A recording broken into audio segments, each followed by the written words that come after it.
Hi, it's Tasha here from Live Well Exercise Clinic. And on today's episode of Sara and Tasha Live, we're going to be talking about how much exercise is enough. We're going to review not only what the research says, but how you should use those guidelines and make them work in your personal life. Thanks for joining us. Let's start by getting real clear. We were made to move. These bodies of ours love to move. That does not necessarily mean that you love to move, because the flip side of us being made to move is that we were also made to conserve energy and to not move more than we have to. So the problem is that our biology and modern society are at a bit of a mismatch. So we are made to move in that our bodies and the physiology respond best when we are have a certain level of activity. But our biology grew up in a very different world than we're living in currently. And so the body goes, hey, you know what? We have to be ready to go chase that, run away from that tiger, chase that buffalo, do what we need to do. So we want to conserve our energy in the rest of the time. So if you don't feel like exercising most of the time, or you don't jump out of bed and go, woohoo, I get to exercise today, you're not alone. That's pretty normal. I'm a clinical exercise physiologist, and I've shared with you, I don't jump out of bed every morning and go, bless this day, I get to exercise. So exercise is something that we kind of feel is a little bit of a have to do rather than a get to do a lot of time. And we can work with mindset to work on that. But it's just important to recognize, if you're thinking, what's wrong with me? I just don't love exercise. Well, there's a bit of biology in there where we weren't really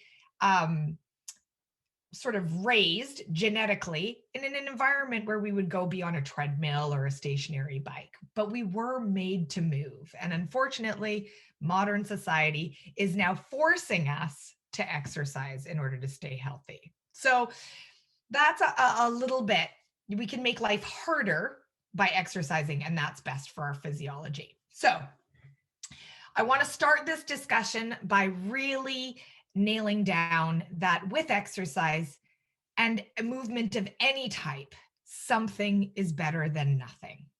So I want you to stop right now, and I want you to give yourself a pat on the back for any type of activity that you're doing, whether it's that you're parking the car a little further away, that you're actually, attending exercise sessions, whatever you are doing is helping. So that's really important. Before we get into what you should do, really celebrate yourself for what you are doing, because something is always better.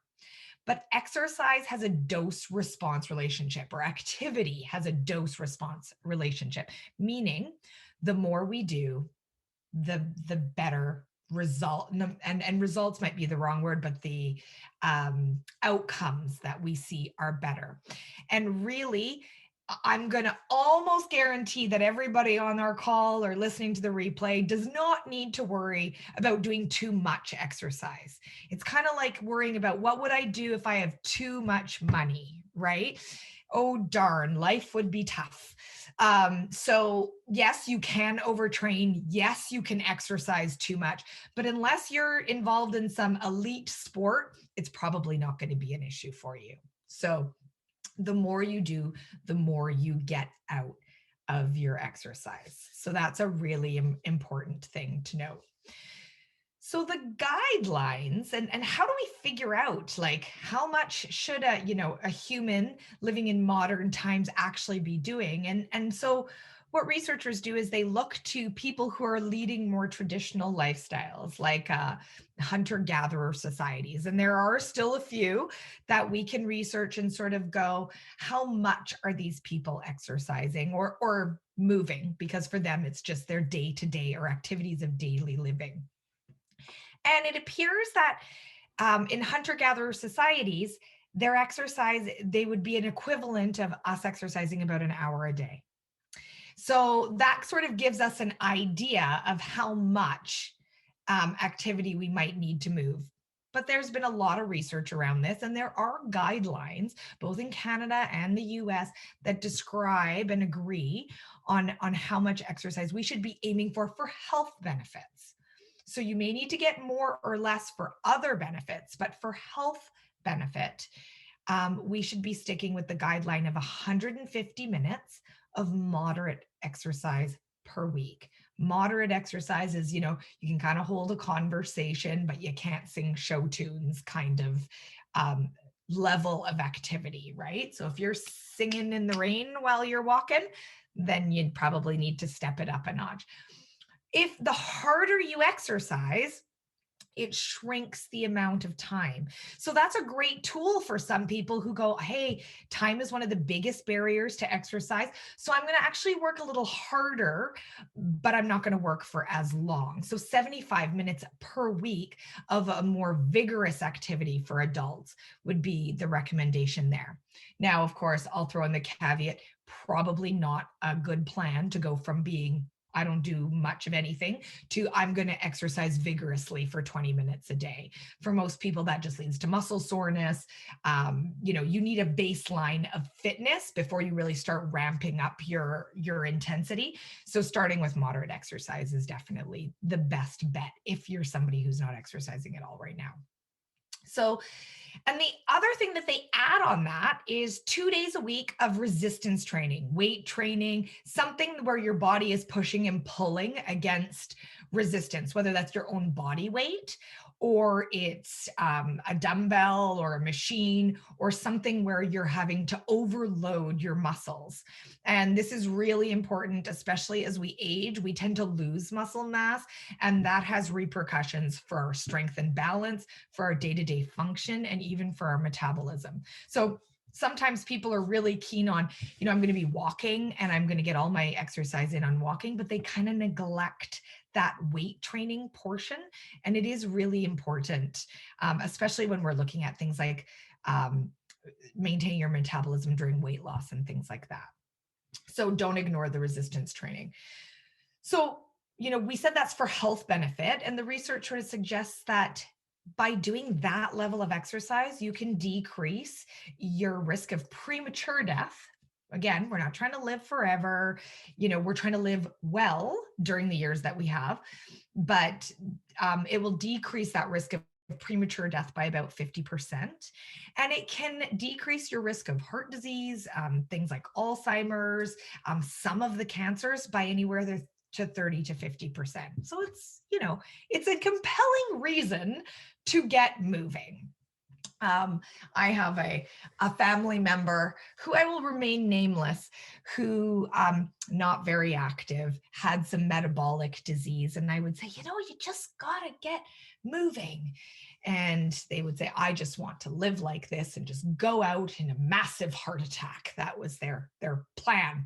And I said, well, unfortunately, often it's not a massive heart attack, but a stroke. And now you're living a life that you weren't hoping to live for many, many, many, many years with disability. So, good reasons, rational reasons to exercise, though that doesn't always motivate us, does it? So, knowing that we should do something doesn't necessarily make us more likely to sort of hop on it. So we'll talk a little bit about that more towards the end here. So let's look at taking these guidelines of 150 minutes or 75 minutes of vigorous exercise and balancing that against what's actually the right amount for you. So there's what the research tells you, and then there's actually what is the right amount for you to be doing. And the first question I think you have to ask yourself is, do you feel fit enough to do the things you want to do with your life? And if you say, yeah, I totally feel I have no limitations. I'm not winded. I don't feel the need to change my life, the way I live my life based on my level of fitness. Well, then what you're doing right now may be enough for you, right? So again, if you're feeling like, well, I would go out and join my children on that vacation they asked me to go along, or, but I just don't know if I could do that with my knees or my balance, or, we've heard those kind of things from members. Then you might want to think about getting more exercise than what you're currently getting. And then the second thing to consider, to ask yourself is, do I have any health issues that I could better control if I did more exercise? So, things like heart disease. If you have even if you have a risk of heart disease in your family, it might be worth getting a little bit more exercise. Are you somebody who struggles with your blood sugars? We know that exercise is very effective at helping manage that. And if your blood sugars aren't terribly well controlled right now, then more exercise may help you do that. Weight is always a touchy one with exercise, because diet has a far more profound effect on weight than exercise. And I really want people to think about, when you're talking about weight loss and exercise, you should never be doing exercise as sort of retribution or like punishment for what you've eaten. I've eaten something, so I'm going to go and I'm going to work really hard.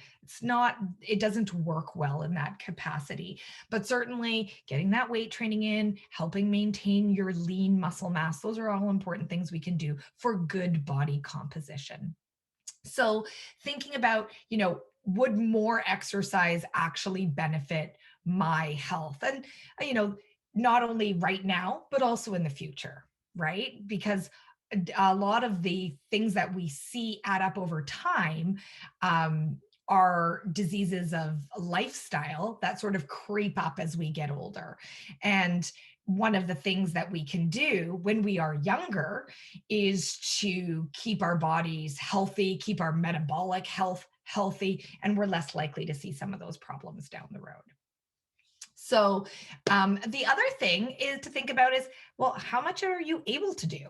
So, I talk to people all the time who go 150 minutes a week. Like, there's no way that I could ever, either with my schedule or just with what my body will allow me to do right now. And that's okay. Start where you are and then decide to slowly add, remembering that everything that you do counts, and slowly move towards it. And you may find that, where you started one day, 2 years down the road, yeah, maybe you're able to get to that 150 minutes a week. Or maybe you never actually get there, but you're a lot healthier and able to manage your health and live the life you want to live with the level of activity that you're actually doing. So again, sort of suss out, a lot of people, when they hear guidelines, they get stuck into that. This is what I should do.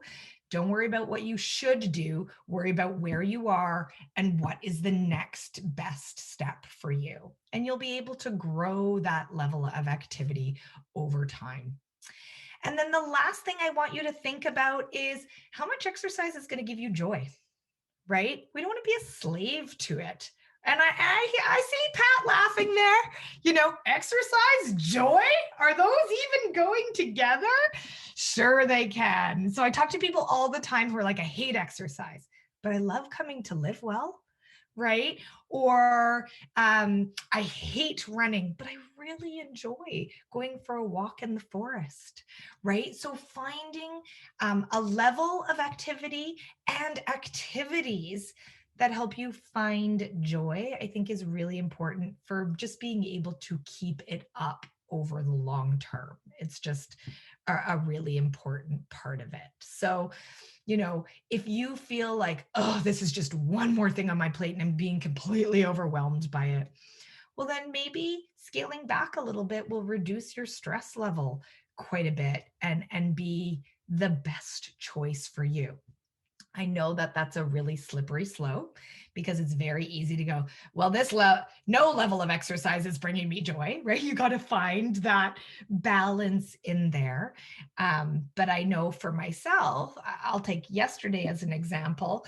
It was my weight training day, and I had a migraine or that I was managing with medication, but there was still a voice inside my head going, now you're not going to meet your right? And so I gave myself the permission because I was well enough to be able to go outside and just do sort of a really moderate stroll through the forest, and to explain to myself that's okay. It's all right. Not every workout has to kill you and be super hard, and it's okay just to find joy in moving your body. And so again, yeah, exactly. Let's do our jazz hands there. So find joy in moving your body. And there's a lot of talk about that now. How do we get people to enjoy moving their body, because something is always better than nothing. So those are my tips for balancing the guidelines, the research against what you sort of want, and be aware that, like, for example, the guidelines calling for 150 minutes, but when we start to then dip into something like weight loss research, they're saying that you might need as much as 300 minutes a week, which is an hour a day of cardiovascular exercise to do that. And I talk to people all the time who are like, I don't understand. I started exercising and I'm not losing any weight. It's a lot of exercise combined with diet, but it is a lot of exercise. So you have to find that balance for yourself. How much weight do you want to lose? How important is that to you personally? And what is the trade-offs there? Are you willing to do that level of exercise? And then especially I see people shaking their heads, no, I love it. But the idea here is that, then to go, all right, well, weight is not the only driver of health. So going back to that question of how much exercise do I need? Well, am I healthy enough at this weight to achieve what I want to do with my life? Am I feeling good about that?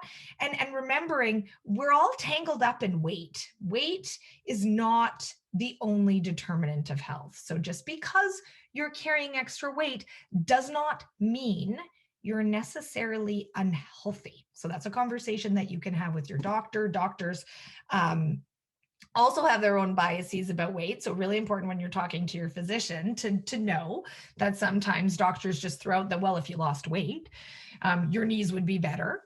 True, maybe, but maybe you could also just do some good weight training and get some good musculature around those knees. And you might find a real improvement in your knees even without losing weight. So I know our conversation isn't about weight today, but I find that weight and exercise are kind of inextricably linked in people's heads. And it can be tough to kind of unravel some of that. So, but 300 minutes a week is a lot of exercise, right? So it helps us sort of match our expectations. So does it matter if I do all my activity at once or spread it throughout the day? Love this question. Yeah, really great point. You can totally break up your exercise. So it doesn't have to be 60 minutes continuous. You can absolutely break it up. We used to say that you had to do it in a minimum of 10-minute chunks, but they're even getting away from that now. So you can absolutely break up your exercise. So if you wanted to go for a 20-minute walk in the morning and a 20-minute walk in the evening, totally good. You're going to get the same amount or the same kinds of benefits. It's a great question. Thank you for that. So thinking about how to make activity more fun, how to make you actually want to do it. How do you enjoy doing it? And I think it has to be fun, right? It does have to be fun or you're not going to be very likely to do it. So, that's why at Live Well, we've got the quote, we've got the education. They're distraction tools. They also educate you and motivate you, but they're distraction tools as well to get you thinking and interacting with others so that you're not just pounding away on the treadmill or with your weights. So dance days, wins, and celebrating, that is all ways that you can make exercise a little bit more fun. Really connect to your purpose. Why am I doing this? And as much as that we've talked about, we think health would just Well, of course, a 50% reduction in this and that doesn't tend to actually be that motivating. So that's why we get you to do that health vision at Live Well, connected to actually what matters to you. I was recently mountain biking with my mother-in-law. So she's, as you can imagine, quite a few years older than me. And she was absolutely kicking my butt going up that hill. And I thought to myself, if I could only be like her at 65 years of age, I would be just so thrilled. And that kind of, I want to be that older woman who people are like, wow, she can do that. She can lift this, do that. She's in there like a dirty shirt. That's the kind of lady I want to be. And so that can sort of motivate me to chase her up that hill here now in my 40s and keep up with that. It also, for me, the purpose in even doing that type of activity is so that my teenage boys actually want to spend some time with me, right? And I can be part of their lives through that activity. So that motivates me to do it. You need to find purpose, whatever it is, and that will help motivate you to get going. Another example from my own life and from Live Well. I really dislike running. I am not built as a runner. I'm short, and short people aren't great runners. Well, that's the excuse I tell myself. And I am just not a fan. But I did quite a few years ago go with a group of people from Live Well to Honolulu to complete a marathon. And I was going as a support person, having never run a marathon or even a half marathon, slogging my way through and forcing myself to do 10Ks once every 5 years. It gave me a purpose to go, hey, if I'm a support person for our members at Live Well, I got to show up. And so suddenly I was out there doing the running and making that happen. Now, don't get me wrong, I don't love running. And the minute those marathons were over, I quit running. But it did give me purpose. So connect to purpose in your activities, and they will make it easier to do it. And then the last tip I have is be social while you're exercising. That's why we are in a group at Live Well. That's why there's all this interaction, is because it's so much easier to stick with something when you are able to be social. So if that's, getting involved in something like Live Well, where there's a group around you, or just engaging somebody in your life to go for a walk with you, you're more likely to do it and enjoy it if you're actually making it more of a social thing. So those are sort of my tips and tricks for making exercise more fun. We are not a species that was necessarily meant to exercise in the traditional sense, but we were made to move. And so because we live in a very, privileged society, in a privileged time where life is pretty easy, we need to exercise in order to help our biology and not get these diseases of aging that we're seeing happen to people younger and younger, because life is just too easy for us. The flip side of that is it seems to be mentally potentially more stressful, but just not physically stressful for most of us. So we need exercise to handle that mismatch that we have. So, takeaways for this week, really think about what is the right amount of exercise for you. Think about those questions, balance that against the guidelines, what you're currently doing, and sort of make a practice plan for yourself this week and for the month coming up as the weather's getting nicer here in spring. Can you do more exercise? Do you need to do more exercise? Can you do more exercise? And if so, how much is the right amount for you?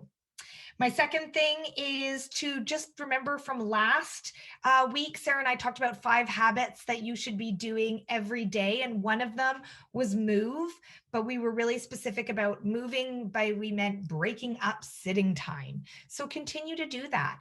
Really important. We can sit. Again, hunters and gatherers, they're sitting, they're conserving energy, but they're getting up out of their seat more than we are. So just break up that sitting time, make life a little bit harder. You know, when you're talking on the phone, walk around, get up during the commercials if you're watching TV. Do those things that you can just get your body moving that little bit more. So we're on our backsides a little bit less. And have fun with it. See if you can find the joy in exercise. Toy around with different ideas until you find something that resonates with you. And that'll change season to season, right? You might love walking outside, and then when the weather turns, you hate walking outside. So, find things that are going to bring you joy in whatever season you are in.